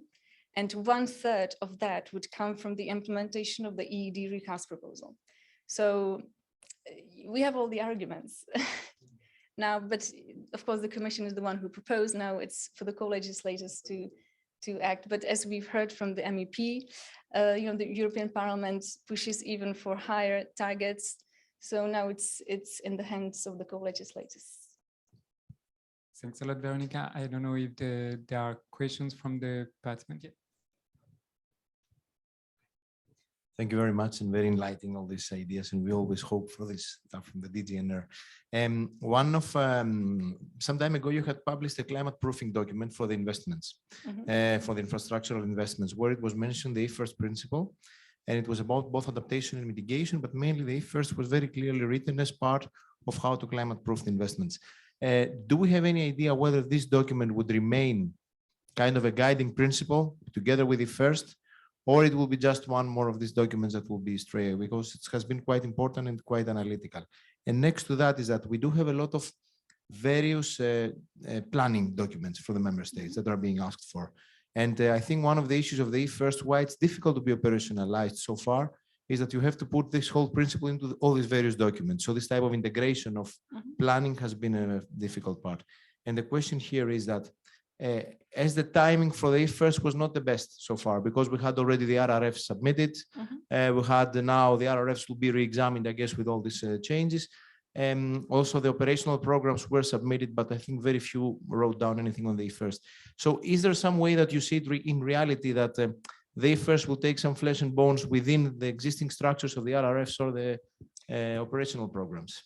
Yes, I'll start with the second one. Yes. So you might know that the RRFs are actually now being updated in view of the Repower EU plans, and there are already negotiations or talks going on with member states, and we provided feedback, or we provided, let's say, a list of questions to be asked to member states that they can think of.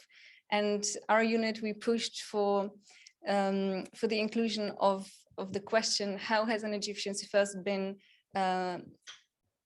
assessed or incorporated? Because now we see the calls for diversification of infrastructure, but we were thinking, well, we were asking them or prompting them to think about, instead of thinking we need to diversify the infrastructure, do you need to build the new infrastructure in the first place, or can you consider energy efficiency first? So let's say we are being very active in these upcoming updates of the RRPs, but also NECPs.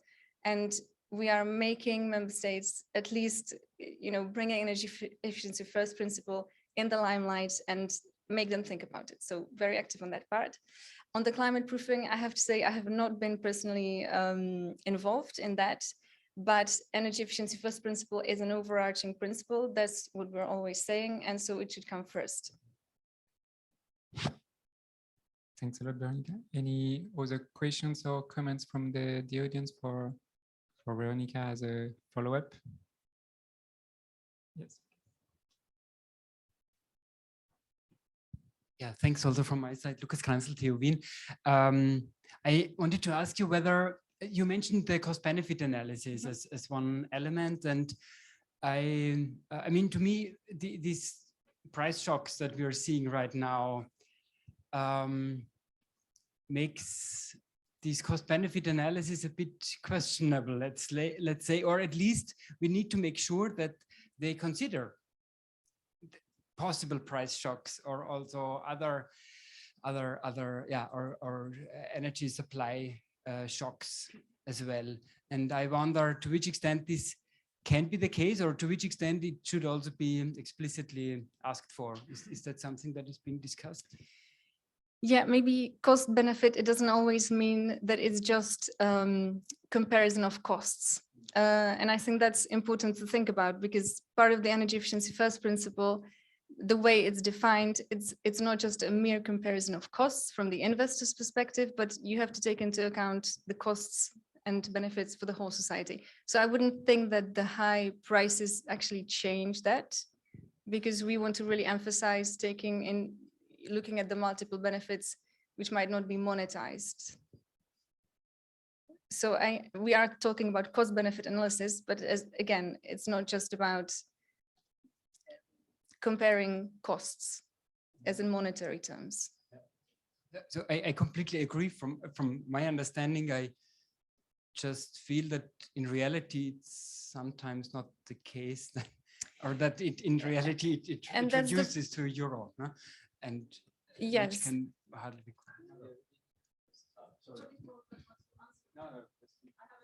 Go ahead.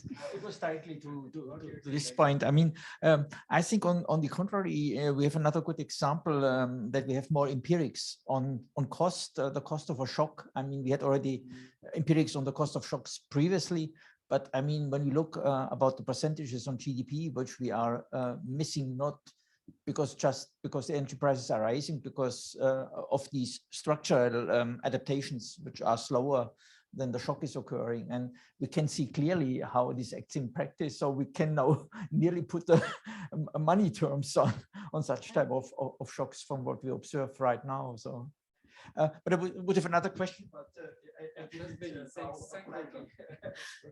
Thanks. Talking about the war and the alertness made me think a question I had yesterday. Maybe it's to all of you. So whose responsibility it is to prepare or inform or do campaigns for customers and general citizens?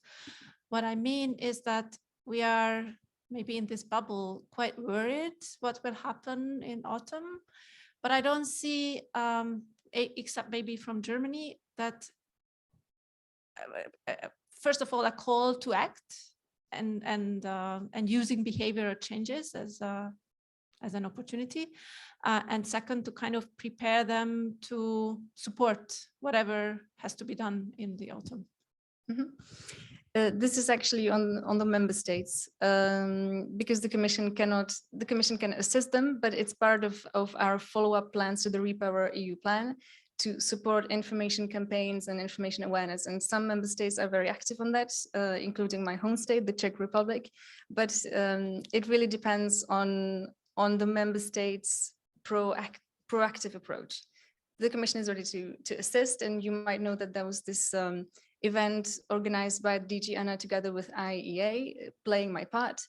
So it's definitely one of the streams. It's definitely one of the streams of the action to support member states. But again, it's the member states' responsibility.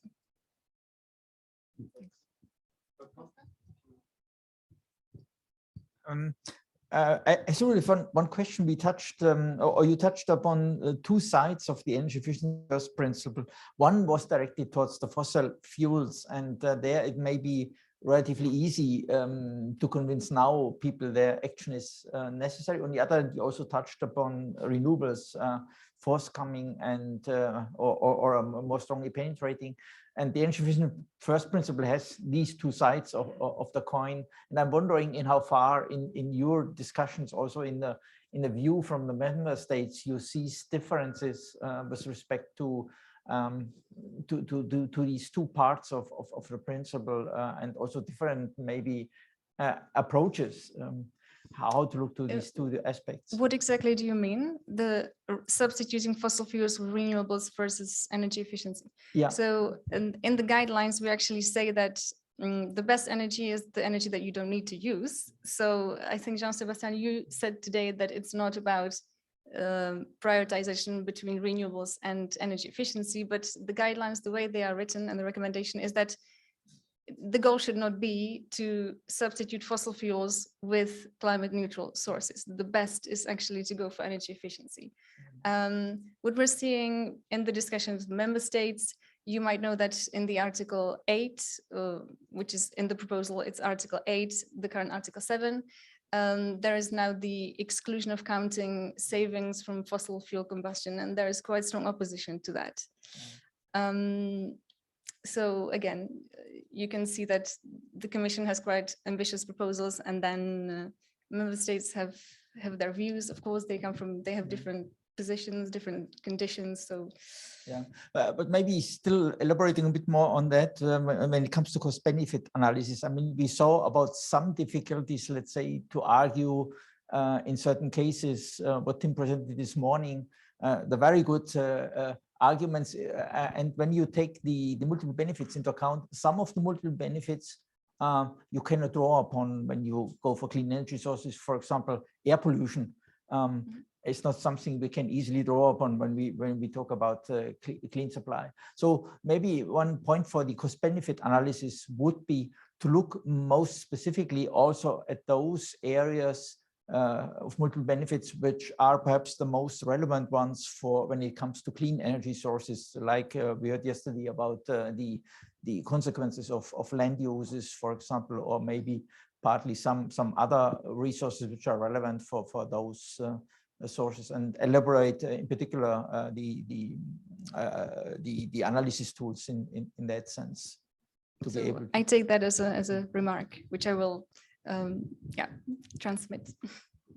Thanks a lot, Veronika. I don't know if there are a last question or comment to you or before we open the floor for the open discussion. No. So thanks. Thank you very much. Lot. Thank you for your questions. We can congratulate you for your input. Thanks a lot.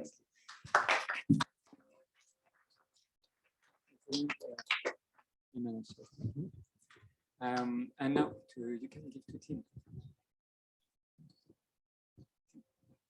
So now before we open to the to the final discussion. Okay. That works again. Yeah, perfect. Sorry for that. Before we go for the final discussion, and I hope that every one of you can engage into that, we will give you, each partner will give a 1 minute takeaway. So the 2-3 messages they have for you to take with you when you leave the room. And so with that, I start with Tim. We go in the same order as in the presentation today. So Tim, if you want to share what you want us to keep for either from your presentation or from the thoughts, the discussions we had today. And feel free to stand up. Thank you, Jean Sébastien. No, you just need to speak and it comes. All right. I don't exactly remember which core messages I put down in the presentation, but I'll just go straight ahead. So I think what turned out quite well today is that also complementing what Lucas just said, that this whole thinking of having a rational process towards the energy efficiency first principle is easier said than done. Because the thing is, when we observe current projects that are dealing with multiple impacts in particular, there's still a lot of research needed in order to provide the ultimate evidence needed to really support the energy efficiency first principle. And obviously, we don't have time for that. So time is running up until 2050. It's only 30 years left. We've got trouble both on the demand and supply side when it comes to the capacity expansion and energy savings needed in order to comply with this target. So overall, energy systems modeling and the quantification of multiple impacts is certainly needed in order to support these decisions on that pathway. But I would be a little cautious because in particular, earlier I've been thinking about one phrase in the proposal for the recast EED that calls for the right cost-benefit analysis. That's somewhere in the introduction paragraphs of the proposal. And speaking from the practical perspective, I'm a little skeptical towards that, whether that's actually feasible within the very ambitious time frame towards 2050. So in short, let's continue this research on multiple impacts on energy efficiency first. It's certainly needed. Evidence is needed, not only at the national or EU-wide level, but in particular when it comes to local applications as well. That was the first thing I wanted to point out. There wasn't 1 minute exactly. Second thing, when it comes to policy design for efficiency first, I do believe that there's scope, or there's the necessity to expand the scope of what we consider as energy efficiency policies and energy efficiency first policies. That's also something that's, I believe, came through earlier in the discussions, what actually differentiates energy efficiency first principle policies from the classic portfolio of standards, information, labeling, etc. And I believe that it's important to somehow, let's say, capture certain policies that have been traditionally labeled as supply side policies. For example, I'm thinking of carbon pricing or pricing of externalities in general, which from a theoretical perspective is a very obvious mechanism to level the playing field between saving and supplying energy, because you penalize basically every excess energy generation that wouldn't be needed from a societal perspective. So therefore, I'm also thinking about the research literature. It's time to move on from this classic portfolio of energy efficiency policies and to widen the scope towards energy efficiency first policies. Thanks.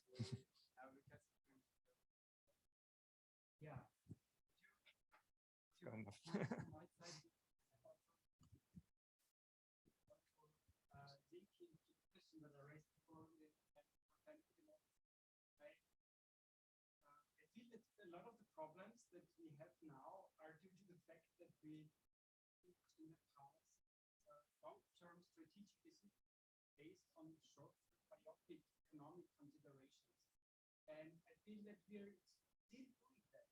And even in this context of energy efficiency policies. So also the cost optimality calculations, I would say, and some provisions in the comprehensive assessment of efficient heating and cooling. And partly, I feel also in the discussion of the energy efficiency first principle, I see that there is a tendency to focus on this short-term economic cost-benefit consideration. So I think that taking up this question of uncertainty regarding possible future price shocks, supply shocks, and second, this question of multiple impacts is extremely important. And I have to say, maybe a team, I'm skeptical that additional research in terms of multiple impacts will bring us so much further. I think we should do it. Yes. But I'm skeptical that it will bring us really so much further. I think we will always have difficulties, inherent difficulties to quantify some of the impacts, and we should realize that and not and let's say a bit goodbye to quantifying and monetizing everything. And I understood your question, your response, Veronika, before, also in that direction. And put more focus on aspects like resilience, energy supply security. But in the end, it's always a question whether not the pure euros in the cost-benefit analysis are the things that in the end are used for decision-making. This was my statement. Yes, thank you. I will just come here so that I can see you all. I think of two main points that are more highlighted here, but efficiency first is, I think we naively thought that we could simplify things. In reality, is actually addressing the complexity of a system and of a system, and from a building's perspective, really building an energy systems are not, we cannot find a solution that fits everything, as we discussed.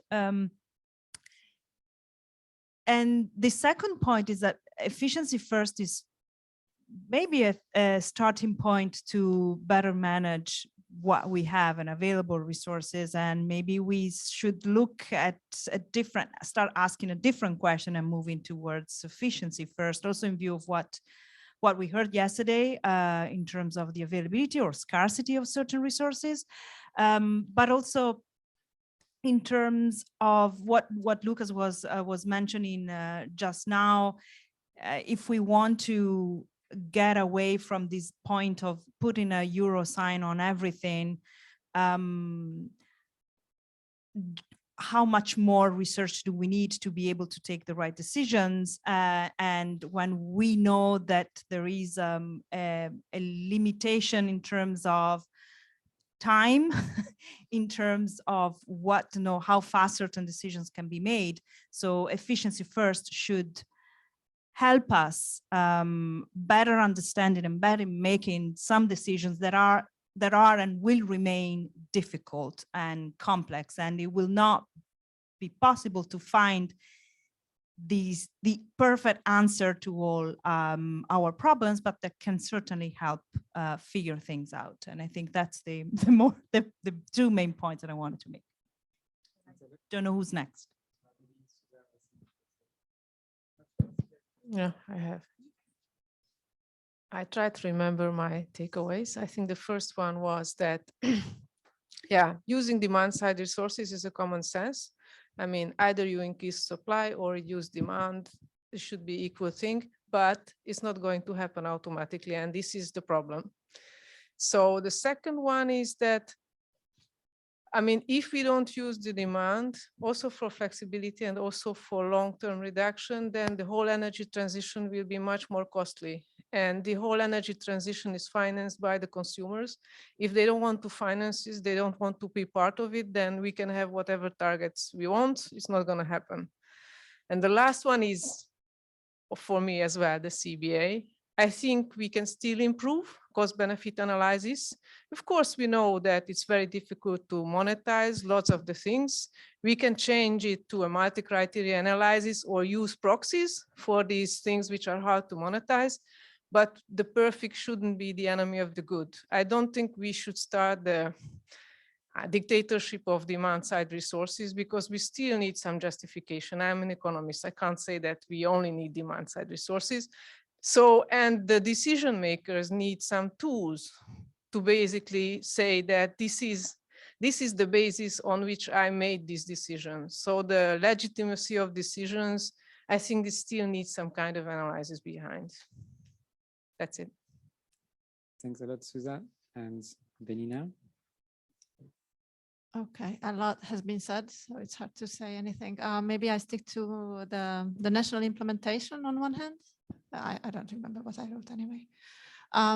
So first of all, I think national implementation, all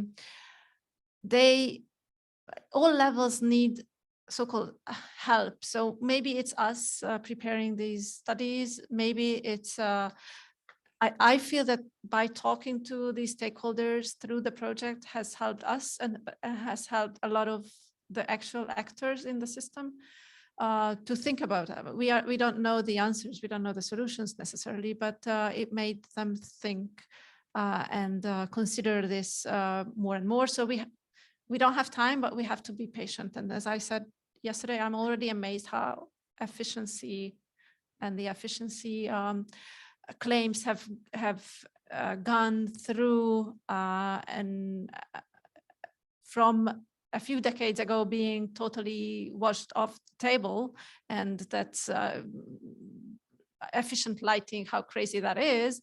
And now we are discussing whether we can prioritize demand to or should it be balanced. So I'm actually very positive about that. And then there has to be additional measures. So it's not going to be so coming through directives, guidelines are super important because that's how our countries can work together, can help each other, can learn from each other. And I think it's very important to learn from each other. But they need the additional capacities, the data, the monitoring and assessment systems, and all those additional measures. And let me also say something on the costs, because I already expressed so many times that I'm not really fond of evaluating these costs so much. But having said that, it's still important. It's an important tool, and we just have to accept that this is one of the tools of decision making. Okay, I'm from Hungary, so they don't base decisions necessarily on the cost benefit analysis, but it's true for the other countries. So it's not the only input that they get. So there are political decisions, there are decisions made on a complex list of information. So thank you. It's your turn. Thanks a lot, Benny. And well, as a coordinator, I have the privilege to say the last few words before we open the floor for more informal discussion. But before that, first of all, I would like to thank all the participants today here in the room and also online for following this, because there is no meaning for us to do all of that if there is no one to listen and no one to use what we do. So that's the first thanks from my side. Of course, I would like also to thank all the speakers and all the partners of this project. You have seen most of them, but I also thank Jérôme and Caroline that are in the room. And to finish, I would like all of you to give a big hand to the 2% on the backstage over here who made these 2 days possible and run very efficiently. And I think we are all attached to efficiency. So thanks to Margot and Antonio. Thanks a lot.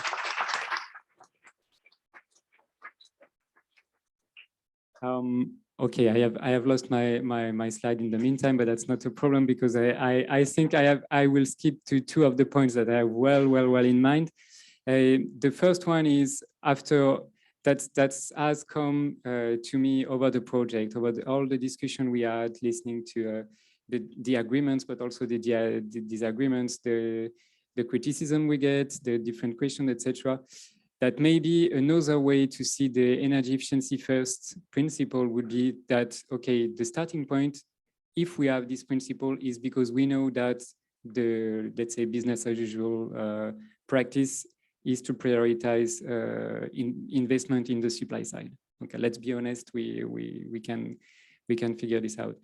And so maybe the principle by itself would be a way to reverse the burden of the proof. So saying that's not why we ask so much to energy efficiency to demonstrate why it's cost effective, why it's worth, etc. I'm not sure that when France decided about its nuclear program in the 70s, they made any cost effectiveness assessment. Well, I will not enter into this debate, but I think everyone has an opinion on that. So I'm not saying, and I agree with the economist in the room, that we cannot take decision out of nothing, for sure. But maybe let's say that now that's the turn to, we know we are here because there were some problems in the system up to now, okay? So maybe the easiest way to do it would be to say that's up to the other side to demonstrate that they are more cost effective. And then we see. And then that will let us time on our side to provide further arguments if it's needed. And the second point, that there were a really excellent presentation yesterday on scarcity, and I have to say that I share everything that was presented on that. And that leads to another issue that, well, that is on the table already in France, in the French law for the energy transition, and that was pushed by the NGO called Negawatt, the part on sufficiency. And okay, maybe energy efficiency first, that might not be enough, actually. And yesterday we also, that was, I think, the conclusion from Antonella after our presentation of scarcity. The main point is to tell the truth. So maybe telling the truth is, yes, modeling can demonstrate that the technical solutions are there, but they have been there for 10, 20, 30 years, and we are still where we are. So maybe we need to start thinking about sufficiency first, which means really opening a debate beyond cost-benefit analysis, etc., but more about way of life and what is the most important for us. So that's a bit more about democracy, as she said yesterday. But I think if we postpone that, we have been postponing that for many, many years, saying that, okay, it's people are free to consume how much they want. But what we see currently, and especially with the energy crisis, is that we heard about energy poverty and so on, but that's more inequities in general. And that's not only about energy, that's about all the use of all resources. So at some point, letting some people free to consume as much as they want and as they can makes that you put more constraint on others. So yeah, that's I leave it that to you if you want to react. That's the way to open the debate. And if you have any question that was in your mind for today and that you did not dare to ask yet, or any further personal comments, or if you want to add something, or if you want to do criticisms, that's also welcome. So feel free to raise your hand. We have now a few minutes for more open and informal discussion. So who want to start? Or you are already willing to go to the coffee break then? Okay. No one? Last chance. Yeah, thanks, Martin.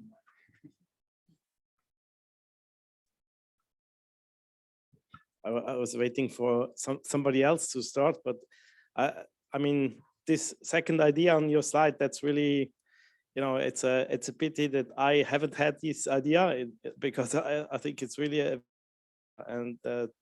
you know, why is energy efficiency actually in the defense side of things? They should be like, you know, such is a principle, and all the others that would deny that would, you know, indeed need to come up with the proof of the pudding. And so, yeah, the question is, how could we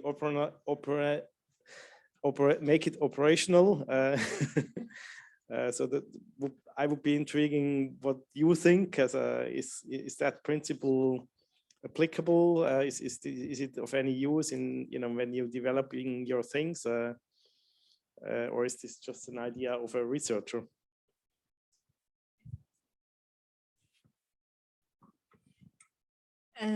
Well, I think we wouldn't be proposing it if we thought, if the Commission thought it was not operational. So, oh, the reverse. Oh, right. Yeah, I also think it's a brilliant idea.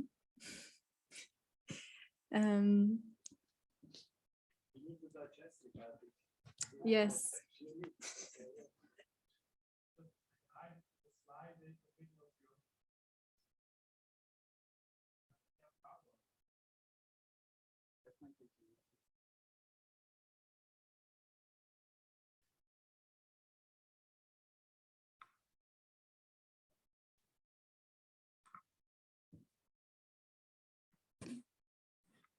So I have a small challenge as well, or question.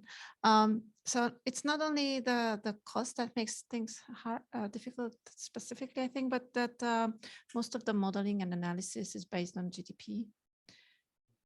And I'm challenging here the modelers, talking about sufficiency and GDP. And we have been trying to base some modeling on non-GDP, but nothing that I know about exists, but it's good research direction. Just to add on that, I mean, I completely agree with you, and our model is not based on GDP growth, but on the demand for floor space, let's say. But for me, that's an essential question, and I think it's also it goes into your third bullet point. So I think, I mean, we all know, and it's also common sense in economics, I would say, that GDP is not a useful indicator for well-being, at least, I would say. But still, it's, yeah, we pretend to, that as if it would be such an indicator. So for me, it's an essential point. And so saying goodbye to this system of continuous, everlasting GDP growth. And also not floor space growth. I think is important, yeah. But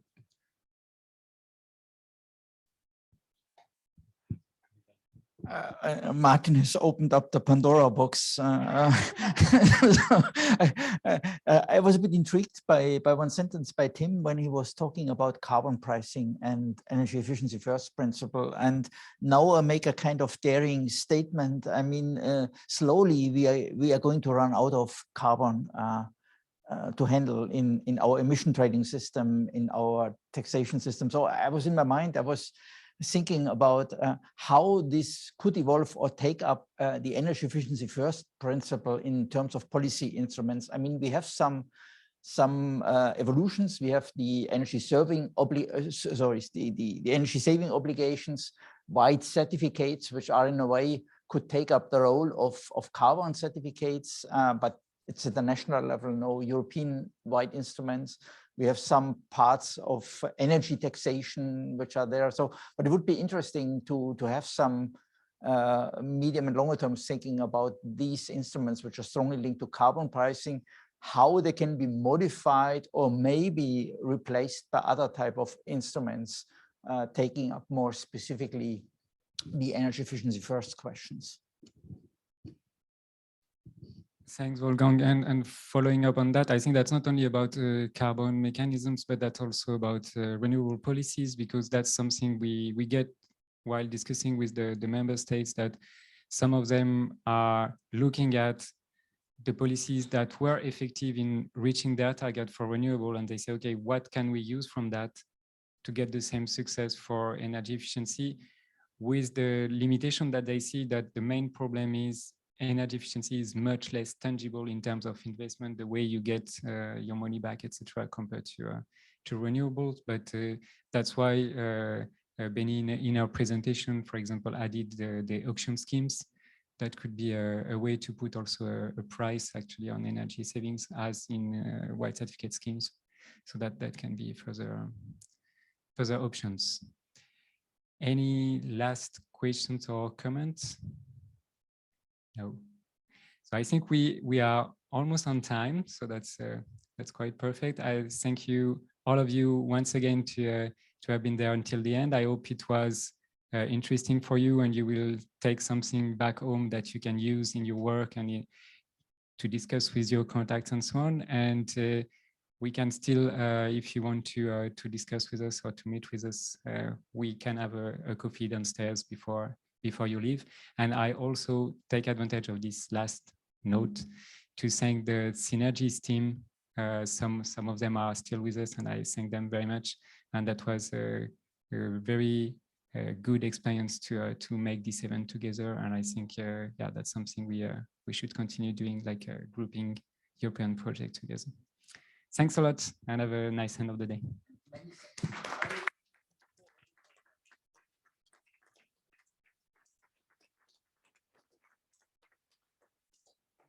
And one thing I forgot, because I always forget something, if you took the agenda of the day, you will see a QR code on it, and you can use it to fill a very short, I promise you it's less than 1 minute to do.